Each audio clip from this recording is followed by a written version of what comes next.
राज्यातील महानगरपालिका निवडणुकांचा रणसंग्राम सुरू असतानाच एक चर्चा राजकीय वर्तुळात जोर धरत आहे। ती म्हणजे मनसे प्रमुख राज ठाकरे यांना महाविकास आघाडीत घेण्यासाठी राहुल गांधी यांनी हिरवा कंदील दाखवले असल्याची ही चर्चा आहे। ही चर्चा जर खरी ठरली तर महाराष्ट्राच्या राजकारणात एक नवं वळण लागण्याची शक्यता नाकारता येत नाहीये।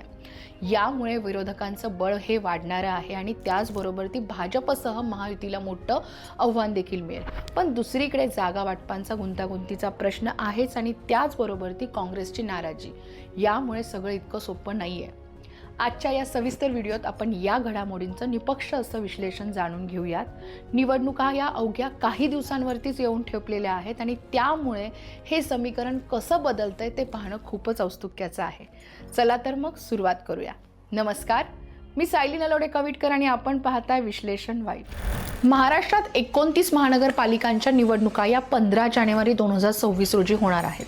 मुंबई, पुणे, ठाणे, नागपूर, नाशिकसह मोठ्या शहरांचा यात समावेश आहे। ही निवडणूक म्हणजे विधानसभा निवडणुकीनंतरची पहिली मोठी राजकीय परीक्षा आहे। 2024च्या विधानसभेत महायुतीनं स्पष्ट बहुमत मिळवलं होतं तर महाविकास आघाडीला मोठा धक्का बसला होता। पण आता महाविकास आघाडी आत्ताच्या या महानगरपालिका निवडणुकांकडे गांभीर्यानं पाहत असल्याचंच दिसतंय असं म्हणायला लागतंय। कारण विधानसभा आणि लोकसभा निवडणुकीतील अपयशानंतर स्थानिक स्वराज्य संस्थांच्या या निवडणुकांच्या माध्यमातून आपली ताकद पुन्हा उभी करण्याचा प्रयत्न हा विरोधकांकडून सुरू आहे। तर दुसरीकडे भाजपच्या नेतृत्वाखालील महायुतीनं गेल्या काही वर्षात महानगरपालिकांवरती मजबूत पकड मिळवलेली आहे। विशेषतः मुंबई, पुणे, नाशिक सारख्या शहरांमध्ये भाजपची संघटनात्मक ताकद ही वाढलेली दिसतीये। अशा परिस्थितीत विरोधकांना एखादा गेम चेंजर हवा होता आणि याच पार्श्वभूमीवरती राज ठाकरे यांचं नाव पुन्हा चर्चेत आलेलं आहे। आता मुख्य मुद्दा म्हणजे राहुल गांधी हे राज ठाकरेंना सोबत घ्यायला का तयार झाले असावेत? तर राहुल गांधी यांची अलीकडची राजकीय भूमिका पाहिली तर ते आघाडी विस्तार या धोरणावरती ठाम असल्याचं दिसतंय। वैचारिक मतभेद बाजूला ठेवून भाजप विरोधात जास्तीत जास्त शक्ती एकत्र आणण्याचा त्यांचा प्रयास आहे। महाराष्ट्रात राज ठाकरे यांचा अजूनही शहरी मराठी मतदारांवरती प्रभाव आहे। विशेषतः मुंबई, पुणे या पट्ट्यांमध्ये तर काँग्रेसची शहरी भागातील पकड ही कमकुवत झाली असताना मनसेची साथ काँग्रेससाठी उपयुक्त ठरू शकते असा राहुल गांधींचा राजकीय हिशोब असण्याची शक्यता आहे।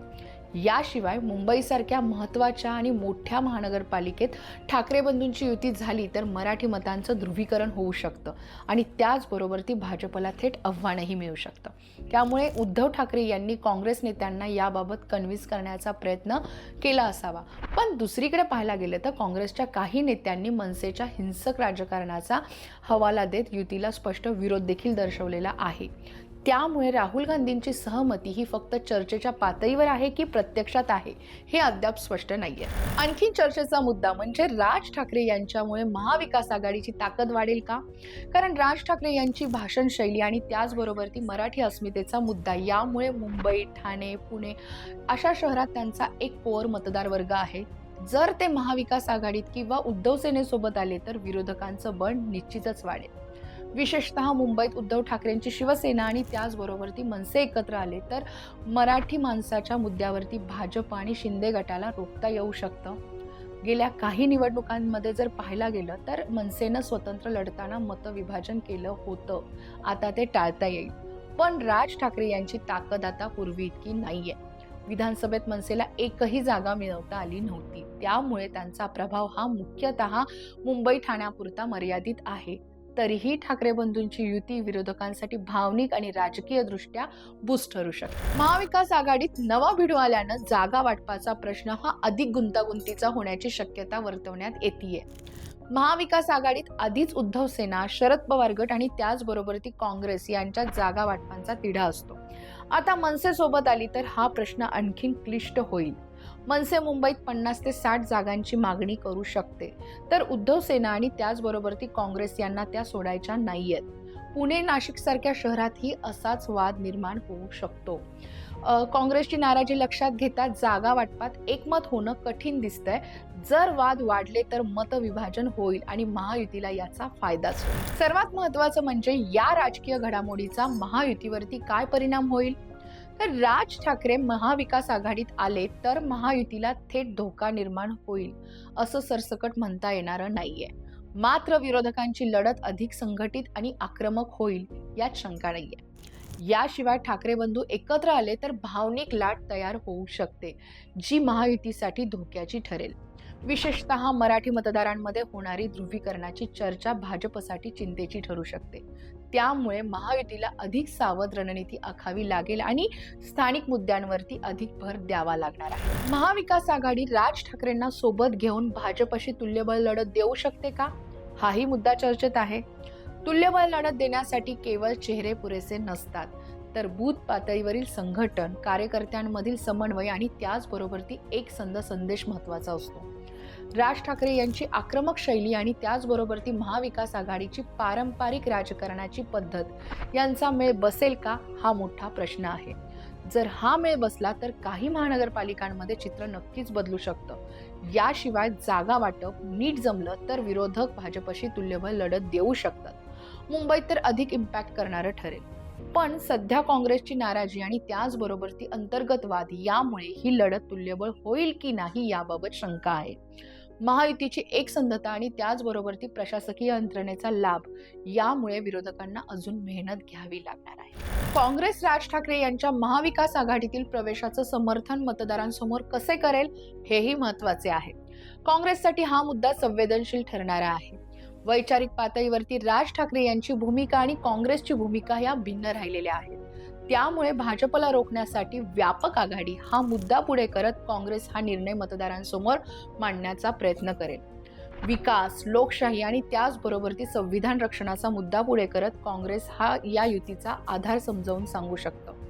मनसेच्या उत्तर भारतीय विरोधी भूमिकेचा जुना इतिहास हा हिंसक घटना यामुळे काँग्रेस नेते युतीला विरोध करतायत. मतदारांसमोर ते हे समर्थन भाजपला रोखण्यासाठीची युती असं सांगू शकतात. पण अंतर्गत नाराजीमुळे काँग्रेस स्वतंत्र लढण्याचा किंवा प्रकाश आंबेडकर यांच्या वंचित सोबत जाण्याचा विचार करत आहे. यामुळे महाविकास आघाडीची एकता ही धोक्यात येऊ शकते. एकूणच राज्यातील महानगरपालिका निवडणुकीची राजकीय परिस्थिती कशी असू शकेल, तर आगामी महापालिका निवडणुका या केवळ स्थानिक प्रश्नांपुरत्या मर्यादित राहणाऱ्या नाहीयेत. त्या आगामी विधानसभा निवडणुकांची नांदी ठरू शकतात. प्रत्येक पक्ष हा निवडणूक सेमीफायनल म्हणून लढवण्याची तयारीत आहे आणि त्या पद्धतीची रणनीती आखत आहे. त्यामुळे यावेळी राजकारण अधिक तीव्र, अधिक ध्रुवीकरणाचं आणि अधिक रणनीतीपूर्ण असण्याची शक्यता आहे. सध्या या सगळ्या चर्चा राजकीय संकेतापुरत्याच मर्यादित आहेत. प्रत्यक्षात राज ठाकरे महाविकास आघाडीत प्रवेश करतील का, की हा केवळ दबाव तंत्राचा भाग आहे, हे पाहणं महत्त्वाचं ठरणार आहे. पुढील काही आठवड्यात यावरती स्पष्टता येण्याची शक्यता आहे. राज ठाकरे यांची महाविकास आघाडीत एंट्री ही संधीही आहे आणि आव्हानही आहे. ती विरोधकांना बळ देऊ शकते, पण अंतर्गत विसंवाद देखील वाढवू शकते. त्यामुळे ही आघाडी किती यशस्वी ठरेल हे केवळ घोषणांवरती नाहीये, तर प्रत्यक्ष जमिनीवरच्या राजकारणावरती अवलंबून असेल. महानगरपालिका निवडणुका आता खरंच तुल्यबळ होणार का, तर याचं उत्तर निकालावेळीच मिळेल. तुम्हाला काय वाटतं? राज ठाकरे आणि महाविकास आघाडी हे कॉम्बिनेशन कसं असेल? या गणिताने भाजपला रोखता येऊ शकतं का? तुमची मतं कमेंट बॉक्समध्ये नक्की नोंदवा आणि असेच विश्लेषणात्मक व्हिडिओज पाहण्यासाठी विश्लेषण वाईबला जरूर सबस्क्राईब करा.